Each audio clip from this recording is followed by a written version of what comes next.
नमस्कार दोस्तों, आपका स्वागत है इस अद्भुत यात्रा में जहां हम बात करेंगे बिहार और जैन धर्म की। दोस्तों, जब भी हम जैन धर्म की चर्चा करते हैं, हमारे मन में एक नाम सबसे पहले आता है, भगवान महावीर। और क्या आप जानते हैं, महावीर स्वामी की पूरी जीवन यात्रा, उनके तप, उनका ज्ञान और उनका निर्वाण सब कुछ कहीं न कहीं बिहार की भूमि से गहराई से जुड़ा हुआ है। आज मैं आपको ले चलूंगी समय की उस यात्रा पर जहां आप महसूस करेंगे कि बिहार केवल एक भूगोल नहीं बल्कि आध्यात्मिक चेतना की जन्मभूमि है। तो चलिए शुरू करते हैं यह अद्भुत सफर। दोस्तों, सबसे पहले हम चलते हैं 6ठी शताब्दी ईसा पूर्व की ओर। ये वो समय था जब भारत का महाजनपद काल चल रहा था। बिहार का मगध, वैशाली और अंग महाजनपद बड़े शक्तिशाली थे। इसी दौर में समाज में एक असंतोष था, भारी भरकम यज्ञ, जटिल वैदिक कर्मकांड और समाज में असमानता।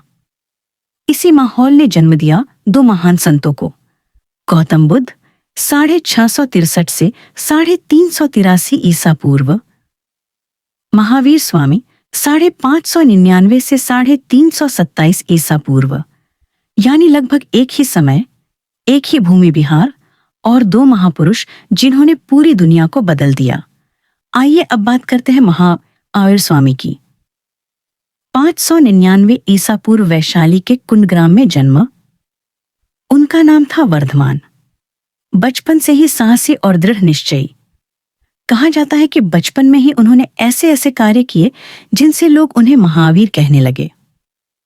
30 वर्ष की आयु तक वो राजकुमार की तरह जीवन जीते रहे।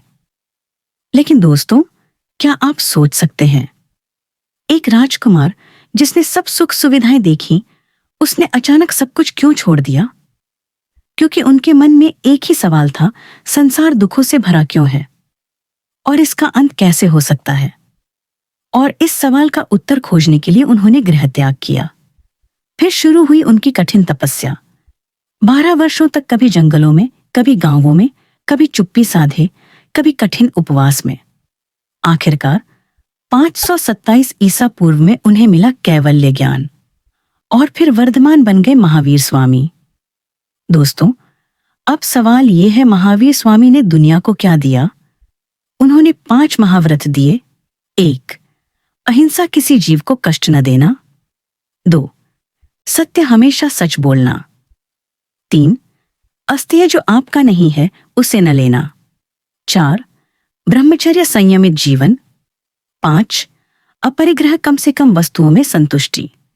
आज आप और मैं सोच सकते हैं, अगर इन 5 सिद्धांतों को हम अपने जीवन में उतार लें तो क्या दुनिया में हिंसा, लालच और दुख बचेगा?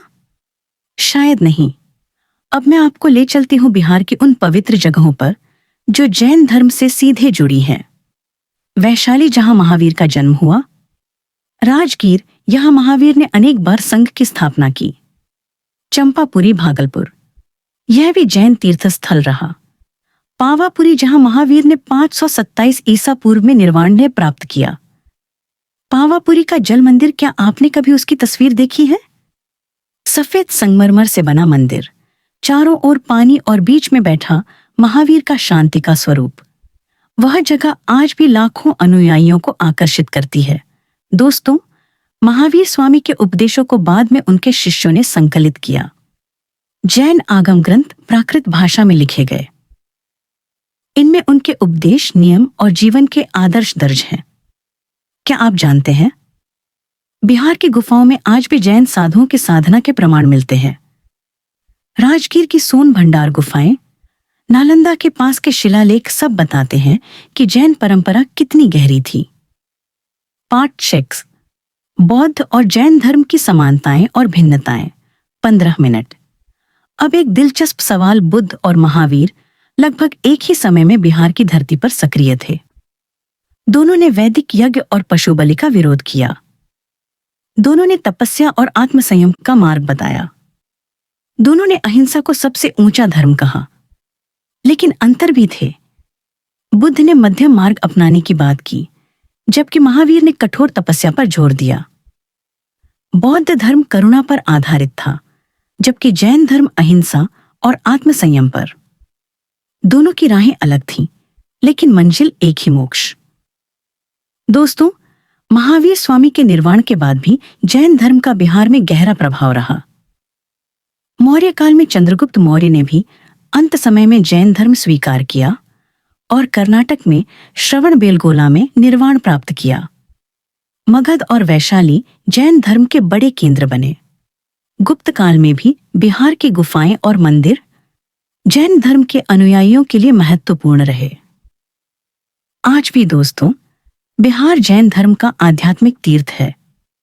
हर साल लाखों अनुयायी पावापुरी, राजगीर और वैशाली आते हैं। यह केवल एक यात्रा नहीं, बल्कि आत्मा को शुद्ध करने की प्रक्रिया है। बिहार सरकार ने भी इन स्थलों को संरक्षित किया है। आज पावापुरी, नालंदा, वैशाली सब यूनेस्को हेरिटेज की तरह महत्व रखते हैं। तो दोस्तों, आपने देखा कैसे बिहार सिर्फ बौद्ध धर्म की भूमि नहीं, बल्कि जैन धर्म की धड़कन भी है। महावीर का जन्म, उनका तप, उनका ज्ञान और उनका निर्वाण सब कुछ इसी धरती पर हुआ। और यही कारण है कि बिहार को हम सिर्फ इतिहास की भूमि नहीं, बल्कि आध्यात्मिक क्रांति की जन्मभूमि कहते हैं।